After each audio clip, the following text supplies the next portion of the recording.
Hello students. Last class में अपनी बात चल रही थी न्यूक्लियोटाइड्स के बारे में।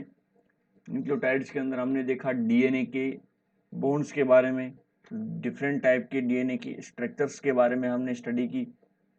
जैसा कि ए डीएनए, बी डीएनए और जेड डीएनए, 3 टाइप के डीएनए प्रेजेंट होते हैं।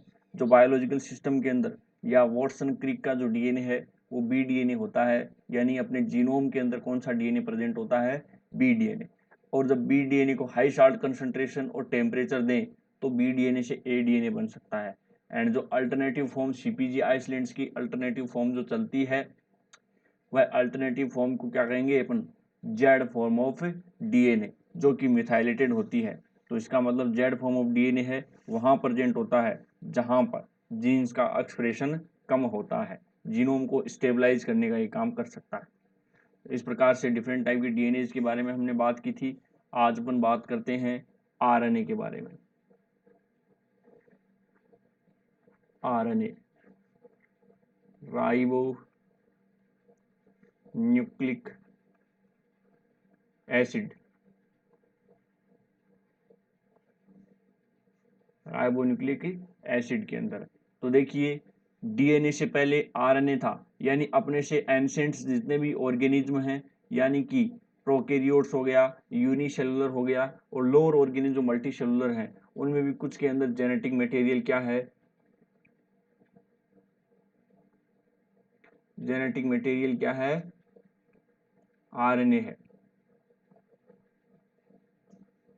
अब जेनेटिक मटेरियल आरएनए था तो ये अनस्टेबल था, यानी कि ये क्या था, अनस्टेबल। और अनस्टेबल होने की वजह से जेनेटिक मटेरियल आरएनए से किस में कन्वर्ट हो गया, डीएनए में। तो आरएनए एंड डीएनए के अंदर छोटा सा डिफरेंस होता है, आप वही बॉन्ड्स होते हैं, यानी वो का वही ग्लाइकोसिडी बॉन्ड होता है, वही फॉस्फोएस्टर बॉन्ड होता है, और वही फॉस्फो एनहाइड्राइड बॉन्ड होता है। यानी कि बॉन्ड सारे के सारे वही होते हैं, बस उनके अंदर स्ट्रक्चर के अंदर थोड़ा सा डिफरेंस आता है। शुगर के पास में पहला डिफरेंस कहाँ है, शुगर के पास में जो C2 नंबर को पोजीशन है, C2 कार्बन है, वहां पर क्या आएगा, OH आएगा। और डीएनए के अंदर क्या आ रहा था, ओनली H। एक तो उसके अंदर ये डिफरेंस है, और एक जो है वो थाइमीन की जगह नाइट्रोजन बेस कौन सा आ जाएगा, यूरेसिल। थाइमीन की जगह यूरेसिल। बाकी बॉन्डिंग भी वही है, प्यूरिन एंड पैरिमिडीन के मध्य भी बॉन्डिंग वही है, बस थाइमीन की जगह क्या कंसिडर हो जाता है, यूरेसिल। तो इस प्रकार से इनकी जो केमिकल स्ट्रक्चर होती है वो सेम होती है। वही नेगेटिव चार्ज भी किस पे होता है, आरएनए पे होता है। नेगेटिव चार्ज भी किस पे होता है, आरएनए के ऊपर। और वही किसकी वजह से, फॉस्फेट ग्रुप की वजह से नेगेटिव चार्ज होता है। तो इस प्रकार से जो डीएनए एंड आरएनए के आप केमिकल स्ट्रक्चर की बात करोगे तो वो क्या है, सेम है। तो आरएनए जो था आपको पहले जेनेटिक मटेरियल था, जेनेटिक मटेरियल अब किसको दे दिया गया है, डीएनए को। जेनेटिक मटेरियल डीएनए को दे दिया गया है। इसके अलावा आरएनए है वो एज ए एंजाइम की तरह भी पुराने टाइम में काम करता था, यानी कि आरएनए है वो एंजाइम की फॉर्म में भी काम करता था। आरएनए जो मैसेंजर मॉलिक्यूल, या फिर जिसको अपन क्या बोलते हैं,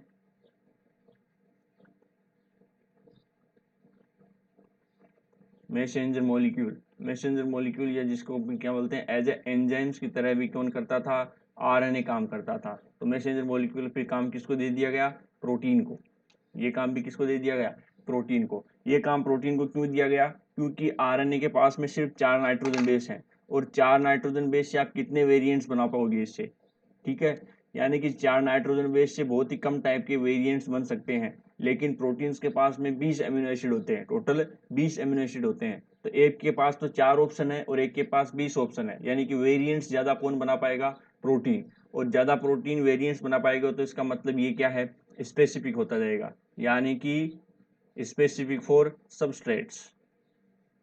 ये क्या हो जाएगा, स्पेसिफिक फॉर सबस्ट्रेट, यानी कि सबस्ट्रेट के लिए स्पेसिफिक हो जाएंगे। और सबस्ट्रेट के लिए अगर स्पेसिफिक हो जाएंगे तो फिर ये काम क्या करेंगे, फास्ट, यानी कि इनकी मैकेनिज्म जो हो जाएगी वो फास्ट हो जाएगी। तो आरएनए पहले जेनेटिक मटेरियल की तरह भी काम करता था और मैसेंजर मॉलिक्यूल की तरह भी काम करता था। जेनेटिक मटेरियल तो किसके पास चला गया, डीएनए के पास में। और जो मैसेंजर जितनी भी इंफॉर्मेशन थी वो ट्रांसलेशन के फॉर्म में आरएनए कहाँ ट्रांसफर कर दी, प्रोटीन की फॉर्म में, कोडिंग सीक्वेंस के फॉर्म में उसने ट्रांसफर कर दी। अब देखिए टाइप्स ऑफ आरएनए, आरएनए कितने टाइप्स के हो सकते हैं। आरएनए जो है वो कितने टाइप्स के हो सकते हैं।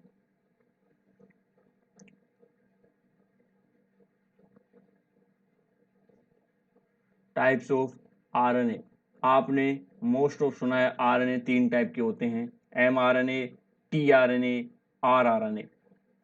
आपने कितने टाइप सुने हैं? एमआरएनए। एमआरएनए जो होता है वो मैसेंजर मॉलिक्यूल होता है जो क्या काम करता है? प्रोटीन का सिंथेसिस। ये जो है वो प्रोटीन सिंथेसिस का काम करता है।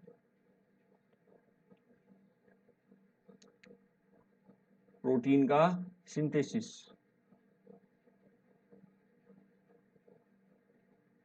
इसका काम है प्रोटीन सिंथेसिस करना। एंड एमआरएनए का सिंथेसाइज है वो आरएनए पॉलीमरेज सेकेंड करता है। एमआरएनए का सिंथेसाइज कौन करेगा? एमआरएनए का सिंथेसाइज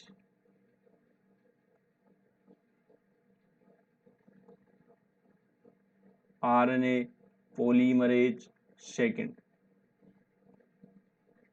आरएनए पॉलीमरेज सेकेंड ये एमआरएनए के अलावा एमआईआरएनए का भी सिंथेसिस करता है। देखेंगे एमआईआरएनए क्या होता है। एसआईआरएनए का भी सिंथेसिस करता है। इन दोनों को कंबाइंडली बोलते हैं आरएनएआई या इंटरफेरिंग आरएनए, जो कि जीन्स का साइलेंसिंग करने का काम करता है, जीन्स को साइलेंट करने का काम करता है।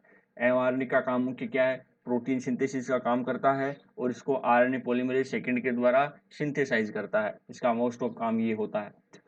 एंड आप जानते हैं कि एमआरएनए के ऊपर 2 पार्ट्स होते हैं, वो एमआरएनए पे नहीं होते, इंट्रोन एंड एक्सोन।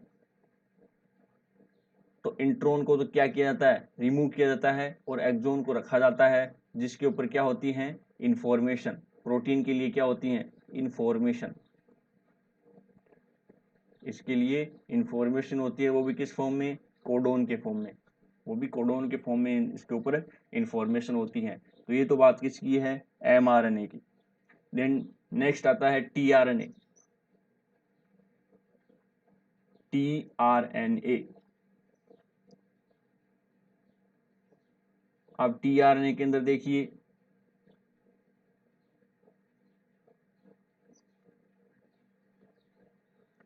इसको बोलते हैं adapter molecule. Adapter molecule, adapter molecule tRNA को बोलते हैं। टीआरएनए का सिंथेसाइज जो है वो आरएनए पॉलीमरेज थर्ड करता है। इसका सिंथेसाइज क्या, कौन सा पॉलीमरेज करेगा? RNA polymerase third. Third adapter molecule का सिंथेसाइज करता है और इसकी जो सेकेंडरी स्ट्रक्चर है वो क्लोवरलीफ मॉडल की जैसी होती है। क्लोवरलीफ मॉडल, यानी कि जो आप क्लोवरलीफ मॉडल पढ़ते हो वो कौन सी स्ट्रक्चर है उसकी? Secondary structure. लेकिन ध्यान रखना है सेकेंडरी स्ट्रक्चर के फॉर्म में फंक्शनल नहीं होता, ये किस फॉर्म में फंक्शनल होता है? टर्सरी स्ट्रक्चर में। ये किस फॉर्म में फंक्शनल होगा? टर्सरी स्ट्रक्चर के अंदर। और टर्सरी स्ट्रक्चर के अंदर इसकी स्ट्रक्चर कुछ ऐसी होती है। अब यहाँ पर टीआरएनए का काम क्या है? प्रोटीन सिंथेसिस के लिए रॉ मटेरियल लाने का, यानी कि एमिनो एसिड को लाने का। और अमीनो एसिड को कैसे लाता है? अपने इस एंड के ऊपर, इसको एक्सेप्टर आर्म बोलते हैं। इसको क्या बोलते हैं? Acceptor arm. इस आर्म के ऊपर एमिनो एसिड को ऐसे लोड करता है और यह कहाँ पर लेके जाता है? राइबोसोम के पास। इनको लेके आएगा राइबोसोम के पास, जहाँ पर इसको एक चेन पर, यानी जो नया एमिनो एसिड लेके आया है इसको पेप्टाइड चेन के ऊपर ऐड कर दिया जाता है। इस प्रकार पेप्टाइड सिंथेसिस को कंटिन्यू रखा जाता है। तो इस एमिनो एसिड को वो किस बेसिस पे लोड करता है? इसकी जो नीचे वाली आर्म है जिसको एंटीकोडोन आर्म बोलते हैं, यहाँ पर इसके कुछ एंटीकोडोन प्रेजेंट होते हैं। यानी कि यहाँ पर क्या होते हैं? 3 एंटीकोडोन, एंटीकोडोन प्रेजेंट होते हैं। इन एंटीकोडोन के रिकॉग्नाइजेशन के बेसिस पर एमिनो एसिड को लोड किया जाता है। अब एमिनो एसिड को लोड कौन करता है? एक सवाल ये भी आता है, एमिनो एसिड को यहाँ पर लोड किसने किया? इस एमिनो एसिड को यहाँ पर लोड किसने किया? तो ये किया amino acyl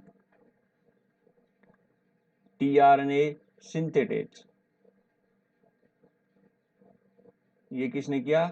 amino acyl tRNA synthetase ने ये काम किया, यानी एमिनो एसिड को टीआरएनए पर लोड किया। अब जाहिर सी बात है टीआरएनए के ऊपर एमिनो एसिड को लोड कर रहा है तो इसको एनर्जी की जरूरत पड़ेगी, तो इसको एनर्जी की जरूरत पड़ती है और ये एनर्जी किस फॉर्म में काम में लेता है, एटीपी के फॉर्म में। लेकिन इसकी स्पेशल बात है एटीपी से एडीपी नहीं बनाएगा, जबकि क्या बनाएगा, AMP plus आईपी2।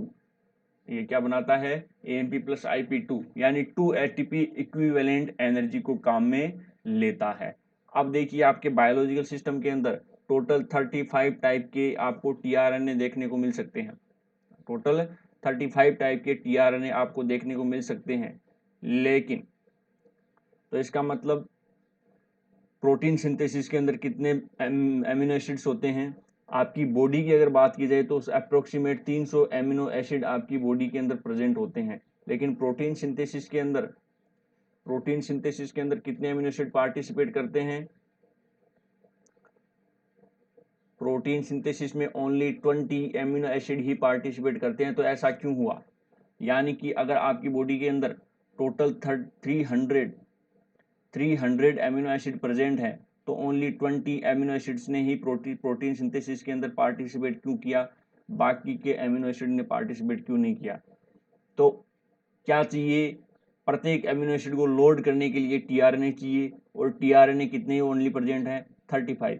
TRNA present only कितने हैं, 35 टीआरएनए प्रेजेंट है। लेकिन फिर भी 35 एमिनो एसिड को लोड होना चाहिए था, तो फिर भी 20 एमिनो एसिड ही लोड क्यों हुए। ये 20 एमिनो एसिड इसलिए लोड हुए कि आपकी बॉडी के अंदर इनको लोड करने वाले enzyme amino acid tRNA synthetase only 20 type के ही प्रेजेंट होते हैं। क्या है, ओनली ये 20 टाइप के ही प्रेजेंट होते हैं, इनसे ज़्यादा प्रेजेंट नहीं होते। इसकी वजह से ओनली 20 एमिनो एसिड ही पार्टिसिपेट कर जाते हैं, यानी कि प्रत्येक एमिनो एसिड का अलग एमिनो एसिड टीआरएनए सिंथेटेज होता है जो उस एमिनो एसिड को टीआरएनए के ऊपर लोड करता है। तो अगर टीआरएनए के पॉइंट ऑफ व्यू से देखा जाए तो 35 एमिनो एसिड्स को पार्टिसिपेट करना चाहिए था प्रोटीन सिंथेसिस के लिए, लेकिन ऐसा नहीं होता। ऐसा क्यों नहीं होता कि only 20 amino acid tRNA synthetase ही पार्टिसिपेट कर पाते हैं, और इतने एंजाइम्स ही आपकी बॉडी में प्रेजेंट है, और इतने एंजाइम ही प्रेजेंट है तो वो ओनली 20 एमिनो एसिड्स को ही ट्रांसलेशन के अंदर भाग लेते हैं। बाकी जो जितने भी बचे हुए एमिनो एसिड्स हैं वो इन 20 एमिनो एसिड्स के अंदर मॉडिफिकेशन करके बनाए जा सकते हैं। तो इस प्रकार से ये एक वजह है जो 20 टाइप के एमिनो एसिड ही पार्टिसिपेट कर पाते हैं प्रोटीन सिंथेसिस के लिए। बाकी आपकी बॉडी की अगर बात करी जाए, प्रॉपर बॉडी की बात करी जाए, तो उसके अंदर 300 एमिनो एसिड्स के लगभग प्रेजेंट हो सकते हैं। तो ये तो बात है टीआरएनए के बारे में। अब देखिए टीआरएनए के बाद में नेक्स्ट बात करते हैं आरआरएनए। टीआरएनए के बाद में देखेंगे आरआरएनए कि आरआरएनए क्या होता है। आरआरएनए, ठीक है। अब ये जो 20 टाइप के एमिनो एसिड्स हैं, आजकल जो नई रिसर्च खोज हुई है, और उनके क्या खोज हुई है, एक तो पायरोलाइसिन, ये भी आप ध्यान में रख लेना, और एक सेलेनोसिस्टीन।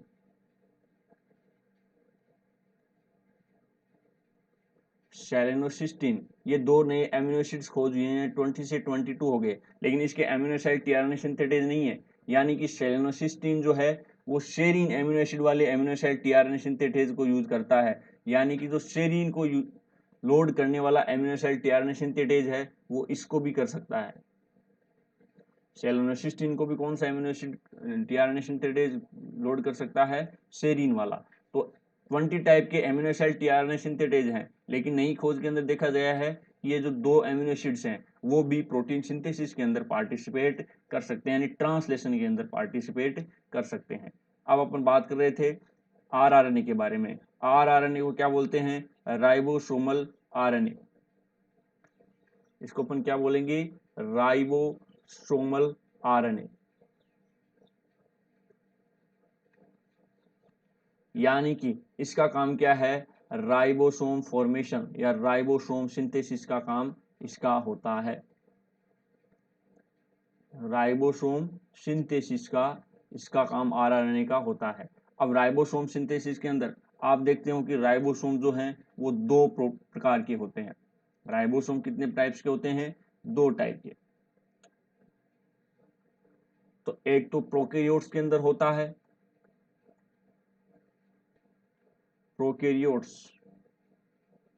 प्रोकैरियोट्स के अंदर जो राइबोसोम होता है वो 70S टाइप का होता है, और 70S को भी अगर अपन फर्दर सब यूनिट्स के अंदर डिवाइड करें तो एक तो यूनिट होती है बड़ी यानी कि 50S, और एक यूनिट होती है छोटी यानी कि 30S टाइप की। अब 50S टाइप की राइबोसोमल सब यूनिट के अंदर तो कौन सा एमिनो एसिड काम करेगा, 23S rRNA।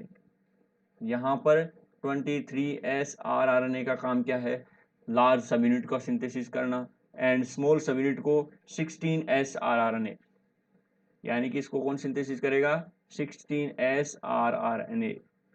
ये राइबोसोम्स में सिंथेसिस करेंगे। उसके बाद में आप जानते हो कि प्रोकैरियोट्स के अंदर हो गया, यूकैरियोट्स के बाद यूकैरियोट्स के अंदर किस प्रकार का राइबोसोम होता है, 80S टाइप का राइबोसोम होता है। 80S टाइप के राइबोसोम्स को अपन फर्दर दो पार्ट्स में डिवाइड करते हैं, दो सब यूनिट्स के अंदर डिवाइड करते हैं। वो सब यूनिट्स कौन सी हैं, एक तो है 60S, एक होती है 40S। 60S जो है वो किससे बनी हुई होती है, यानी कि उसके अंदर कौन सा rRNA प्रेजेंट होता है, 28S rRNA। उसके अंदर 28S rRNA से ये मिलके बनी हुई होती है, 28S rRNA। इसके अलावा 5.8S rRNA, rRNA लिख रहा हूँ ध्यान रखना, 5.8S rRNA या 5S rRNA, ये सब प्रेजेंट होती हैं। 5S rRNA वगैरह ये सब राइबोसोम्स की या rRNA की सब यूनिट्स प्रेजेंट होती है जो राइबोसोम का सिंथेसिस करती हैं। उसके बाद में आता है 40S rRNA, उसके अंदर 18S rRNA है, वो इसका सिंथेसिस करता है। 18S rRNA का काम है कि स्मॉल सब यूनिट को सिंथेसिस करना। तो इस प्रकार से ये आरएनए है, और आरआरएनए का सिंथेसिस कौन करेगा, यानी आरआरएनए ने क्या बनाया, राइबोसोम बनाया, और आरआरएनए खुद का सिंथेसिस कौन कर रहा है, तो आरआरएनए खुद का सिंथेसिस कर रहा है आरएनए पॉलीमरेज फर्स्ट। इसका सिंथेसिस कौन करेगा, RNA polymerase first. RNA polymerase first जो है वो इसका सिंथेसिस करेगा, और कहाँ करेगा, न्यूक्लियोलस में। इसका सिंथेसिस कहाँ करेगा, न्यूक्लियोलस के अंदर इसका सिंथेसिस किया जाता है। लेकिन ये जो 5S rRNA है उसको सिंथेसाइज करेगा RNA polymerase third. 5S rRNA को कौन सिंथेसाइज करेगा, आरएनए पॉलीमरेज थर्ड। इसका ध्यान रखना विशेष तौर से।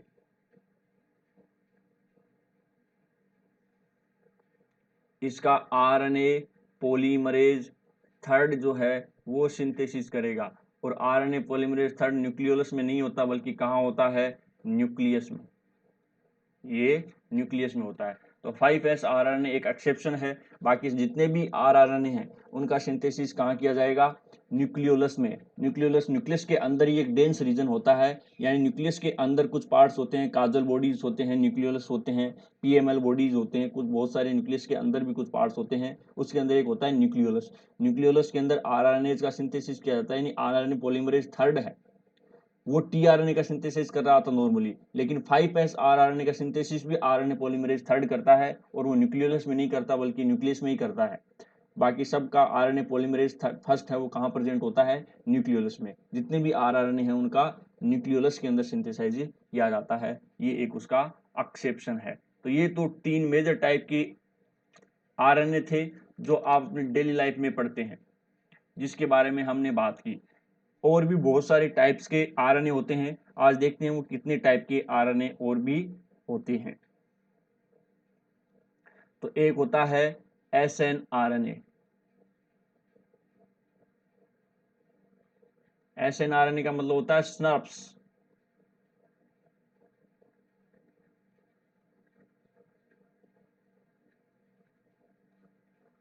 स्नर्प्स आरएनए ये क्या काम करता है, स्प्लाइसिंग का काम करता है।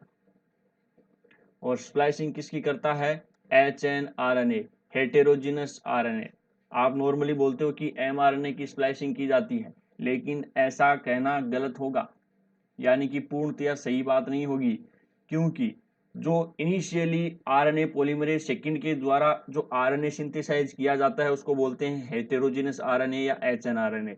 फिर उसके बाद में उस एचएनआरएनए की एसआरएनए क्या करेगा, स्प्लाइसिंग करेगा।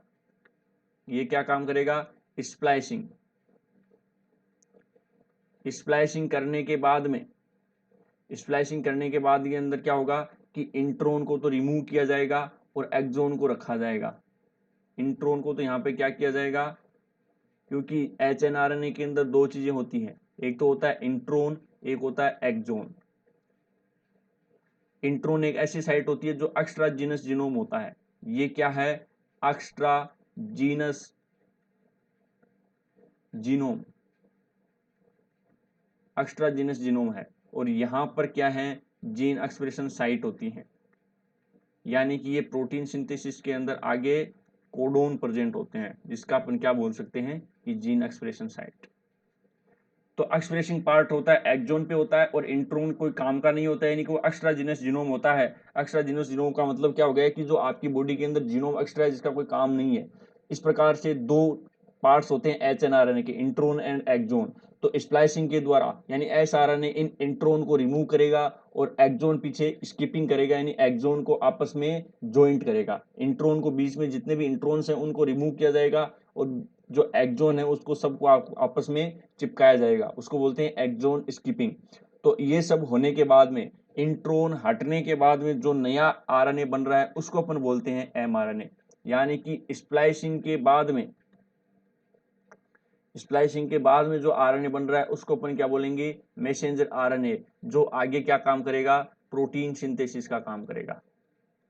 आगे क्या काम करेगा, प्रोटीन सिंथेसिस का। तो देखिए जितने भी आरएनएज हैं उसके अंदर सब में अब एक ही बात पढ़ रही है बार बार, प्रोटीन सिंथेसिस, प्रोटीन सिंथेसिस। यानी सबसे पहले एमआरएनए पढ़ा जिसके बारे में था कि ये प्रोटीन सिंथेसिस के लिए कुछ कोडिंग सीक्वेंस होती हैं इसके ऊपर। उसके बाद में हमने पढ़ा कि टीआरएनए वो प्रोटीन सिंथेसिस के लिए रॉ मटेरियल लेके आ रहा है, यानी कि अपने ऊपर एमिनो एसिड्स को लोड करके ला रहा है, इसका मतलब प्रोटीन सिंथेसिस के लिए क्या ला रहा है, रॉ मटेरियल। उसके बाद में हमने पढ़ा आरआरएनए जो कि राइबोसोम्स को बनाता है, और राइबोसोम एक प्लेटफॉर्म का काम करते हैं प्रोटीन सिंथेसिस के लिए। प्लेटफॉर्म का काम कौन करते हैं, राइबोसोम। तो राइबोसोम को सिंथेसाइज करने का काम कुछ प्रोटीन और आरएनए करते हैं। जो आरएनए करता है वो आरआरएनए करता है, इसीलिए राइबोसोम किससे बने होते हैं, राइबो न्यूक्लियो प्रोटीन से। राइबोसोम किससे बने होते हैं, ribo nucleo protein. Ribo nucleo protein का मतलब क्या हो गया, राइबो का मतलब तो हो गया आरएनए, और न्यूक्लियो प्रोटीन यानी न्यूक्लियस के अंदर पाई जाने वाली प्रोटीन्स। इस प्रकार आरएनए है वो राइबो न्यूक्लियो प्रोटीन से मिलकर के बना हुआ होता है। और एसएनआरएनए का काम है आरएनए की स्प्लाइसिंग, और आरएनए की स्प्लाइसिंग के बाद में जो आरएनए बनता है उसको अपन क्या बोलते हैं, एमआरएनए। और इनिशियली आरएनए पॉलीमरेज सेकंड के द्वारा जो इनिशियली आरएनए बना है उसको अपन बोलते हैं hnRNA, heterogeneous RNA. Heterogeneous RNA का मतलब होता है कि अभी उसकी स्प्लाइसिंग नहीं हुई है। हेटेरोजीनस आरएनए का मतलब क्या होता है कि अभी उसकी स्प्लाइसिंग नहीं हुई है, स्प्लाइसिंग होनी बाकी है। तो इस प्रकार से एचएनआरएनए और एमआरएनए के अंदर थोड़ा सा डिफरेंट होता है। और ये स्प्लाइसिंग का काम कौन करता है, एसएनआरएनए यानी कि स्नर्प्स। ठीक है, स्नर्प्स। उसके बाद में होता है एसएनओआरएनए। फिफ्थ टाइप का आरएनए कौन सा है, एसएनओआरएनए।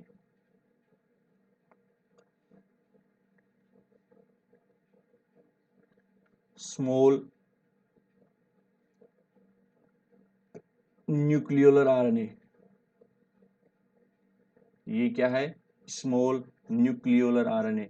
यानी कि जाहिर सी बात है इसके नाम से ही क्या पता चल रहा है कि एसएनओआरएनए न्यूक्लियोलस में पाया जाता है। एसएनओआरएनए कहाँ मिलेगा आपको, न्यूक्लियोलस में। और न्यूक्लियोलस में क्या हो रहा होता है, आरआरएनए प्रेजेंट होता है। न्यूक्लियोलस में क्या होता है, आरआरएनए प्रेजेंट होता है। यानी कि ये कहाँ प्रेजेंट होता है, रिसाइड्स इन न्यूक्लियोलस,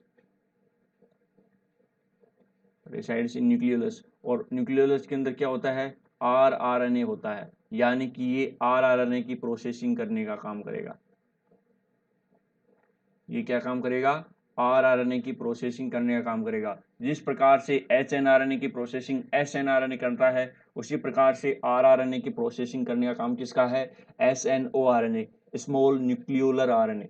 तो इस बात का ध्यान रखना कि सभी आरएनएज के अंदर कुछ मॉडिफिकेशन किए जाते हैं।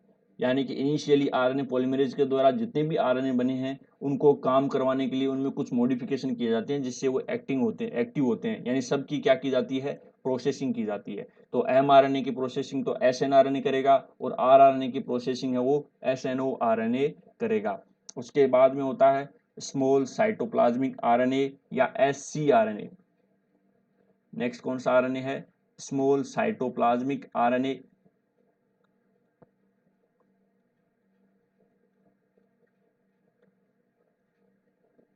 Small cytoplasmic RNA. Small cytoplasmic RNA का काम है प्रोटीन्स की टारगेटिंग करना। इसका काम क्या है, प्रोटीन टारगेटिंग करना। प्रोटीन टारगेटिंग का क्या मतलब होता है, देखिए ये आपकी एंडोप्लाज्मिक रेटिकुलम है और ये न्यूक्लियस के अंदर मिलेगी आपको, यानी कि यहाँ पर कुछ बहुत सारी एंडोप्लाज्मिक रेटिकुलम होती हैं और ये डायरेक्ट न्यूक्लियस से जुड़ी हुई होती हैं।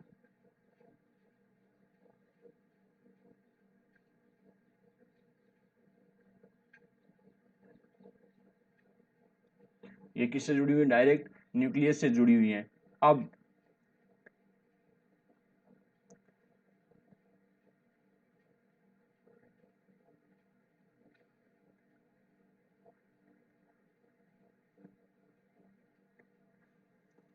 यहाँ देखिए इनके अंदर राइबोसोम चिपके हुए होते हैं, इस एंडोप्लाज्मिक रेटिकुलम के ऊपर राइबोसोम चिपके हुए होते हैं।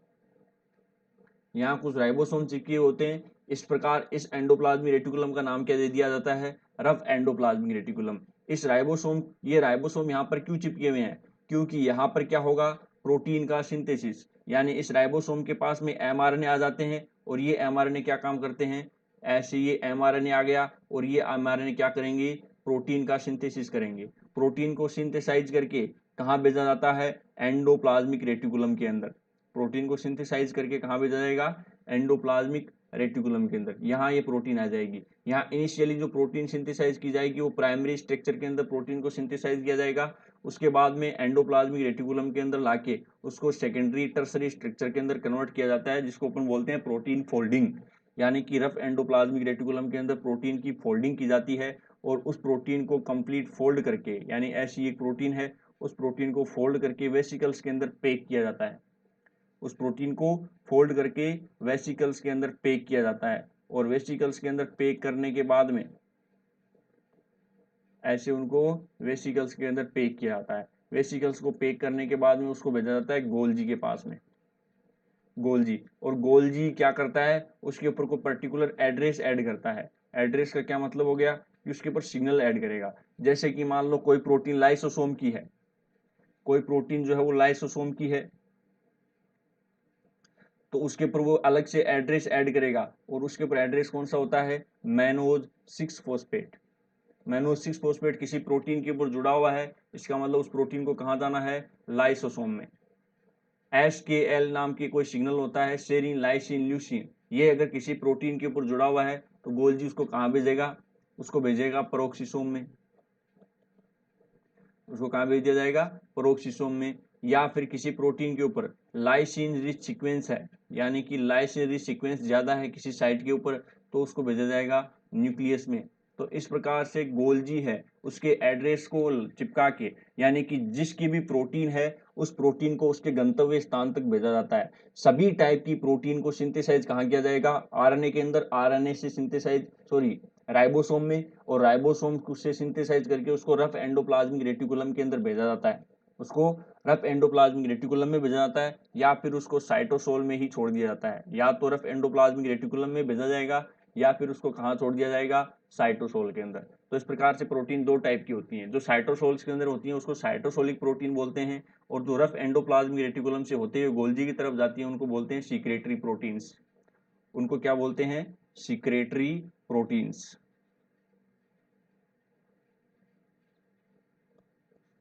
उनको सीक्रेटरी प्रोटीन्स बोलते हैं। तो सबसे पहले राइबोसोम्स के अंदर प्रोटीन सिंथेसिस हुई, सिंथेसाइज होकर उसको रफ एंडोप्लाज्मिक रेटिकुलम के अंदर भेज दिया गया। रफ एंडोप्लाज्मिक रेटिकुलम के अंदर भेज के उसके साथ क्या किया गया, वेसिकल्स के अंदर पैक किया गया, उसकी फोल्डिंग करके उसको गोल्जी तक भेजा गया। गोल्जी है वो उसके ऊपर परमानेंट एड्रेस लगाएगा, जिस भी ऑर्गन की वो प्रोटीन सिंथेसाइज हुई है उस ऑर्गन का पर्टिकुलर एड्रेस लगाएगा। जैसे कि मैनो 6 फॉस्फेट है तो उसको ऑटोमेटिक पता चल जाएगा कि इसको कहाँ भेजना है, लाइसोसोम में भेजना है। SKL अगर उसके ऊपर सिग्नल है तो उसको कहाँ भेजना है, प्रोक्सिसोम में। लाइसिनरी सीक्वेंस है तो न्यूक्लियस के अंदर। इस प्रकार से माइटोकॉन्ड्रिया का भी अलग सिग्नल होता है, क्लोरोप्लास्ट का भी अलग सिग्नल होता है, जितने भी सेल ऑर्गेन्स होते हैं उन सब का अलग सिग्नल होता है। इसीलिए तो गोल्जी को क्या बोलते हैं, पोस्टमैन ऑफ ऑर्गन्स। यानी कि पोस्टमैन का काम क्या होता है, एड्रेस को उसके गंतव्य स्थान तक पहुंचाना, एड्रेस को रिकॉग्नाइज करके अपने पार्सल को गंतव्य स्थान तक पहुंचाना ही पोस्टमैन का काम होता है। इसी प्रकार से इन एड्रेस को रिकॉग्नाइज करके गोल्जी भी क्या कर रहा है, पर्टिकुलर उसकी साइट्स तक पहुंचा रहा है। तो ये जो कंप्लीट सिस्टम है, यानी कि प्रोटीन यहाँ से सिंथेसाइज होकर के और पर्टिकुलर ऑर्गन तक पहुंच चुकी है, इस कंप्लीट पाथवे को क्या बोलते हैं, प्रोटीन टारगेटिंग। ये क्या होती है, प्रोटीन टारगेटिंग। इसी को अपन प्रोटीन टारगेटिंग बोलते हैं। यानी कि एक प्रोटीन सिंथेसाइज होकर के कंप्लीट अपने सिस्टम तक पहुंच गई, अपने ऑर्गन तक पहुंच गई, जिसको जाना था वहीं पे वो जाकर के पहुंच गई। ये कंप्लीट पाथवे को क्या नाम देते हैं, प्रोटीन टारगेटिंग। यानी कि आपने प्रोटीन को टारगेट किया है, सिंथेसाइज करके उसको सेल ऑर्गन्स के पास में भेजा जहां पर उस प्रोटीन की जरूरत थी। तो ये कंप्लीट पाथवे है वो क्या कहलाता है, प्रोटीन टारगेटिंग। यानी हमने क्या किया, प्रोटीन को टारगेटिंग किया है। और प्रोटीन टारगेटिंग के अंदर कौन सा RNA हेल्प करता है, ScRNA। प्रोटीन टारगेटिंग के अंदर ScRNA हेल्प करता है। नेक्स्ट RNA आता है,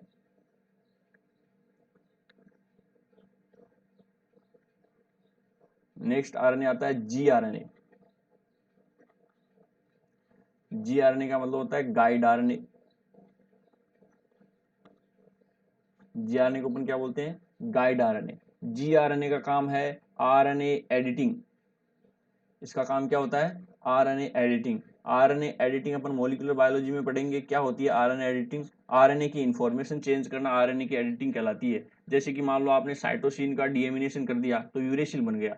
अब यूरेसिल बन गया तो इसका मतलब RNA की इंफॉर्मेशन चेंज हो गई, उसकी आइडेंटिटी चेंज हो गई, और उसकी आइडेंटिटी चेंज हो गई तो वो काम भी उसका क्या हो जाएगा, चेंज हो जाएगा। तो इसी को अपन क्या बोलते हैं, RNA एडिटिंग। और RNA एडिटिंग का काम है वो किसका है, gRNA। ये शायद 6 नंबर का RNA है। तो इसका काम क्या है, gRNA का काम है गाइड RNA जिसको अपन बोलते हैं, और ये RNA एडिटिंग का काम करता है। gRNA जो गाइड RNA होता है वो RNA एडिटिंग का काम करता है। उसके बाद में इंपॉर्टेंट RNA आता है, वो है RNAi, interfering RNA। Interfering RNA,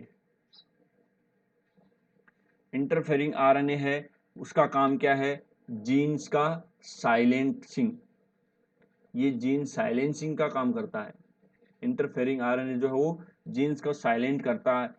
यानी कि किसी प्रोटीन की आपको आवश्यकता नहीं है, किसी प्रोटीन की आपको आवश्यकता नहीं है और आपको उसको साइलेंट करना है, तो आप किस RNA की हेल्प लोगे, RNAi, यानी कि इंटरफेरिंग RNA। यह जीन्स को साइलेंट करता है। मैंने थोड़ी देर पहले आपको एग्जाम्पल बताए थे, miRNA और siRNA, जिसको RNA पॉलीमरेज सेकेंड सिंथेसाइज कर रहा था, ये दोनों इसी के एग्जाम्पल है। जो siRNA है वो तो प्रोटीन को डिग्रेडेशन ही कर देगा, यानी कि वो प्रोटीन या RNA का डिग्रेडेशन ही कर देता है, परमानेंट ही साइलेंट कर देता है। और ये जो है वो ओनली डिग्रेडेशन नहीं करेगा, वो साइलेंट करने का काम करता है।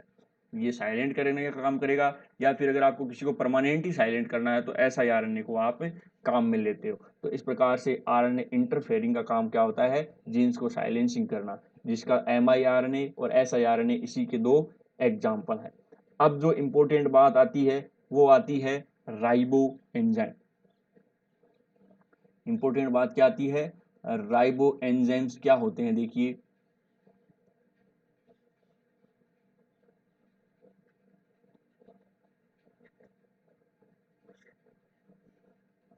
जैसा कि मैंने बताया, पुराने टाइम के अंदर जो RNA है वो DNA की तरह भी काम करता था और एंजाइम की तरह भी काम करता था। यानी कि वह RNA जो एंजाइम की तरह काम करते हैं उनको क्या बोलते हैं, राइबो एंजाइम। यानी कि आरएनए जो एज फंक्शन ऑफ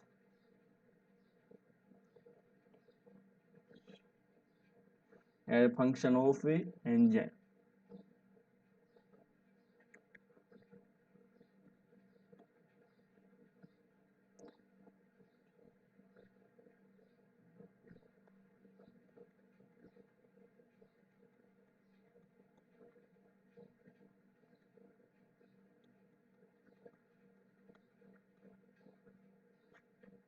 यानी कि आरएनए जो एंजाइम की तरह फंक्शन कर रहा है उसको अपन क्या बोलते हैं, राइबो एंजाइम। जैसा कि मैंने आपको बताया कि आरएनए ने अपना काम किसको दे दिया है, प्रोटीन को, यानी कि एंजाइम तरह से काम करने का काम किसने दे दिया है, प्रोटीन को। अब आरएनए जो है वो कैटालाइटिक रोल नहीं करता, कैटालाइटिक रोल प्ले नहीं करता। कैटालाइटिक रोल कौन करते हैं, एंजाइम करते हैं, और ये एंजाइम किसके बने हुए होते हैं, प्रोटीन्स के। तो इसका मतलब कैटालाइटिक रोल कौन करने लग गया है, प्रोटीन करने लग गया। लेकिन अभी भी कुछ एग्जाम्पल ऐसे होते हैं जो एंजाइम है लेकिन फिर भी वो किससे बने हुए होते हैं, आरएनए से।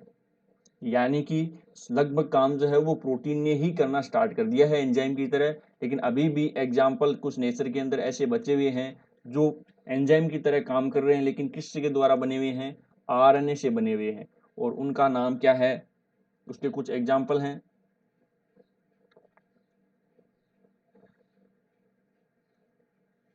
पहला एग्जाम्पल क्या है, मैं राइबो एंजाइम के बारे में बता रहा हूं कि जो एंजाइम आरएनए से बने हुए हैं उनके एग्जाम्पल बता रहा हूं। Group first and group second enzyme, group first and group second enzyme, ये क्या काम करते हैं, स्प्लाइसिंग का काम करते हैं। ये क्या काम करते हैं, स्प्लाइसिंग का। ये एंजाइम होते हैं लेकिन आरएनए से बने हुए होते हैं, और इनका काम क्या है, स्प्लाइसिंग का काम करने का इनका काम है। देन सेकंड एग्जांपल आप देखोगे, RNase P, RNase P. RNase P का काम क्या है, आपने टीआरएनए की secondary structure clover leaf model पढ़ी होगी। आपने टीआरएनए की जो सेकेंडरी स्ट्रक्चर है वो क्लोवर लीफ मॉडल पढ़ा होगा। जो सेकेंडरी स्ट्रक्चर होता है जिसकी स्ट्रक्चर आप कुछ ऐसे बनाते हैं।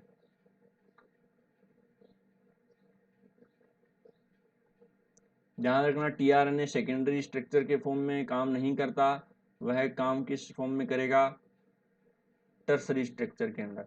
ऐसे ये उसका 5 प्राइम होता है और ये उसका 3rd प्राइम होता है। यहाँ पर सी सी ए ऐसी कुछ सीक्वेंस होती है जिसको आप क्या बोलते हो, एक्सेप्टर आर्म, जिसको आप क्या बोलते हो, एक्सेप्टर आर्म बोलते हो। तो ये जो 5 प्राइम में जो दिखा रहा हूँ वो छोटा दिखा रहा हूँ, ये जो 5 प्राइम एंड है वो मैं आपको 3rd प्राइम एंड से छोटा दिखा रहा हूँ। तो इसको छोटा किसने किया है, आरएनएज पी ने। इस 5 प्राइम एंड को छोटा किसने किया है, आरएनएज पी ने छोटा किया है। हमेशा किसी भी एग्जाम्पल में या किसी भी बुक के अंदर आप देखोगे, आप 5 प्राइम एम को छोटा ही पाओगे 3rd प्राइम के कंपैरिजन के अंदर। और इस 5 प्राइम एंड को छोटा किसने किया है, आरएनएज पी ने इसको स्मॉल किया है, ताकि 3rd प्राइम पर जो एक्सेप्टर आर्म है उस पर जो कोडोन है उनको आसानी से रिकॉग्नाइज किया जाएगा। अब ये एंटीकोडोन है, यानी कि नाम तो चलो वो तो बाद की बात है, इसको एंटीकोडोन बोलते हैं। यहाँ एक टी साइज सी लूप होती है और एक di hydroxyl uracil DHU loop होती है, अलग अलग होती है। लेकिन अब मैं बताना क्या चाह रहा हूँ, आरएनएज पी का काम बता रहा हूँ। आरएनएज पी ने इस 5 प्राइम को शॉर्ट किया है। तो ये आरएनएज पी भी किसका बना हुआ है, आरएनए का बना हुआ है, एक एंजाइम की तरह काम कर रहा है लेकिन बना हुआ किससे है, आरएनए से। Then 3rd example,